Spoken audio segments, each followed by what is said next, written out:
Video में आगे बढ़ने से पहले ये वीडियो उन लोगों के लिए नहीं है जिनको विजुअली हैवी एडिटिंग वाली वीडियोस पसंद है, क्योंकि ये वीडियो सिर्फ लिसनर्स के लिए जो लोग सुनते हैं। मैंने बस इस वीडियो के थ्रू अपने ओपिनियंस रख रखे हैं और किसी भी टाइप की हिंसा भड़काने ऐसी कुछ नहीं है इस वीडियो में। इस वीडियो में मैंने बात करी है कि कैसे जो नेपाल में हुआ वायलेंट प्रोटेस्ट वो इंडिया के लिए एक डिजास्टर साबित होंगे अगर इंडिया में ऐसा कुछ होता है तो, और कैसे आज का यूथ जेनजी कहते हैं जिन्हें, वो कैसे इंडिया में चल रहा जो सबसे बड़ा प्रॉब्लम है आज के टाइम में जो करप्शन है उसके खिलाफ आवाज़ उठा सकता है सोशल मीडिया के थ्रू, जैसे कि हैशटैग रन करना नो मोर करप्शन, जिससे गवर्नमेंट तक यूथ की आवाज़ पहुंचे कि इन चीज़ों से बिल्कुल खुश नहीं है आज के टाइम के युवा, और जिससे कहीं ना कहीं इम्पैक्ट दिखेगा और वायलेंस इसका बिल्कुल भी सोल्यूशन नहीं हो सकता। और जब ऐसी हैशटैग सोशल मीडिया के थ्रू हमेशा टॉप में रहेंगे तो कहीं ना कहीं ये गवर्नमेंट की नज़र में आएंगे और गवर्नमेंट इस करप्शन के खिलाफ कुछ पॉलिसीज़ लेके आएगी, और अगर नहीं लाती है तो लोग सीधे सीधे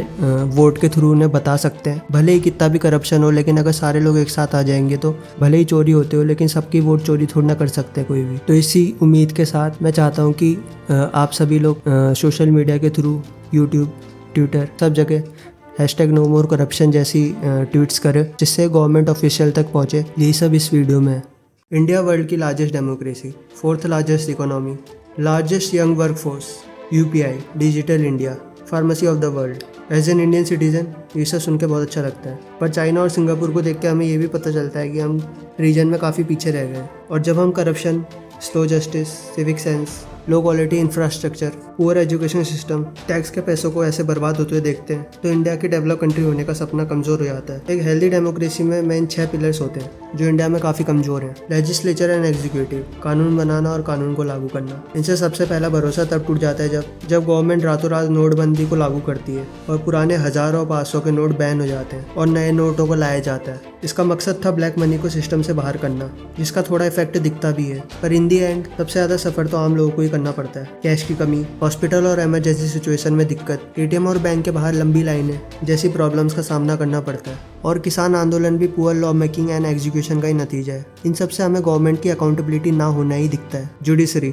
लोगों की आखिरी उम्मीद जस्टिस की कोर्ट से ही होती है, पर वहीं हम जब ये न्यूज़ सुनते हैं कि एक हाई कोर्ट के जज के घर में पैसे मिले हैं, वो भी आग लगने से, वरना पता ही नहीं चलता, तो ये हमारे देश की जुडिशरी सिस्टम में सवाल उठाता है। मीडिया, एक देश की मीडिया को लोगों की आवाज़ कहा जाता है, पर मुझे इंडियन मीडिया से कुछ ज़्यादा उम्मीदें नहीं है, क्योंकि जब भी मैं न्यूज़ खोलता हूँ तो उसमें बस डिबेट के नाम पे बस लोग चिल्ला रहे होते हैं। सब मीडिया वाले ऐसे नहीं हैं, पर most of the media channels आज के टाइम में बायस्ड हैं। सिविल सोसाइटी जैसे कि NGOs, एनवायरमेंटल ऑर्गेनाइजेशन, उनके लाइसेंस रद्द करना या उनके खिलाफ FIR दर्ज करना, ये भी लोगों की आवाज़ दबाना जैसा ही है। इलेक्शन कमीशन जिसका काम फ्री और फेयर इलेक्शन करवाना है, जब उसी के chief election commissioner publicly CCTV footage release करने से मना कर देते हैं वोटिंग की, वो भी एक बेकार सा एक्सक्यूज़ देके, जबकि ओपोजिशन के द्वारा वोट चोरी जैसे सेंसिटिव एलिगेशन लगाए जा रहे हैं और लोगों को भी सबूत चाहिए, तो इसमें सवाल तो उठता है इलेक्शन कमीशन की ट्रांसपेरेंसी को लेकर। तो ये जितने भी 6 पिलर्स हैं इंडियन डेमोक्रेसी के, काफ़ी वीक दिखाई देते हैं। सच बताऊं तो मुझे लगता है डेमोक्रेसी सिर्फ डेवलप कंट्रीज़ के लिए ही अच्छी है। इंडिया जैसी डेवलपिंग कंट्री के लिए बस एक शराब है, और पॉलिटिशियंस के लिए अकाउंटेबिलिटी से बचने का एक तरीका। इंडिया में आज के टाइम में लोगों के अंदर काफ़ी ज़्यादा गुस्सा है गवर्नमेंट को लेकर। किसी MLA की गुंडागर्दी से क्रिमिनल रिकॉर्ड्स वाले MLA बन जाते हैं, क्रिमिनल्स को बेल, एक्टिविस्ट्स को जेल होती है। लॉ का डर यहाँ सिर्फ आम लोगों को ही दिखाया जाता है, अमीरों को और अमीर बनाया जा रहा है, और डेली पेपर लीक जैसी घटनाएं। तो मानो या ना मानो, इंडिया की सबसे बड़ी प्रॉब्लम आज के टाइम में करप्शन ही है। तो क्या करें, नेपाल की तरह आ जाए सड़कों में वायलेंट प्रोटेस्ट करने? डिपेंड करता है तुम देश में चेंज चाहते हो या देश ही नहीं चाहते, क्योंकि नेपाल जैसे वायलेंट प्रोटेस्ट अगर इंडिया में हुए तो इंडिया का डिवाइड होना 100% कन्फर्म है। इंडिया में मैंने एक चीज़ नोटिस की है, हम लोग इंडियन पीपल्स अपनी बात गवर्नमेंट के सामने क्लियरिटी से नहीं रख पाते। वही सेम कोई भी इंडियन पार्टी अपने इलेक्शन के मुद्दे क्लियरिटी से जनता के सामने नहीं रखती है, क्योंकि उन्हें भी पता है इंडिया में कास्ट और रिलीजन के नाम पे आसानी से वोट मिल जाते हैं। इसलिए मुझे इंडिया में कोई भी पार्टी आइडियल नहीं लगती है जिससे मैं वोट दे सकूं। रूलिंग गवर्नमेंट तभी हमारी बात सुनेगी जब हम सब लोग एक साथ एक प्रॉब्लम को क्लैरिटी के साथ गवर्नमेंट के सामने रखेंगे, और वो है हैशटैग नो मोर करप्शन। इससे कहीं ना कहीं गवर्नमेंट में प्रेशर आएगा, जिससे कानून में सुधार आएगा, और हमारे इंडियन वोटर्स का व्यू पॉइंट एकदम क्लियर होना चाहिए कि अगर करप्शन के खिलाफ कोई एक्शन नहीं लिया जाता रूलिंग गवर्नमेंट के थ्रू, तो हम उस पार्टी को वोट नहीं देंगे। हमें कोई प्रॉब्लम नहीं है कि आप पॉलिटिशियंस की सैलरी बढ़ा दीजिए, मेक देम मिलियनियर्स, पर करप्शन नहीं होना चाहिए। हर पॉलिटिशियन MLA को ट्रांसपेरेंट और अकाउंटेबल होना होगा। मुझे उम्मीद है इन सब एफर्ट से इंडियन पार्टी में चेंज आएगा, और हो सकता है फ्यूचर में कोई न्यू पार्टी आए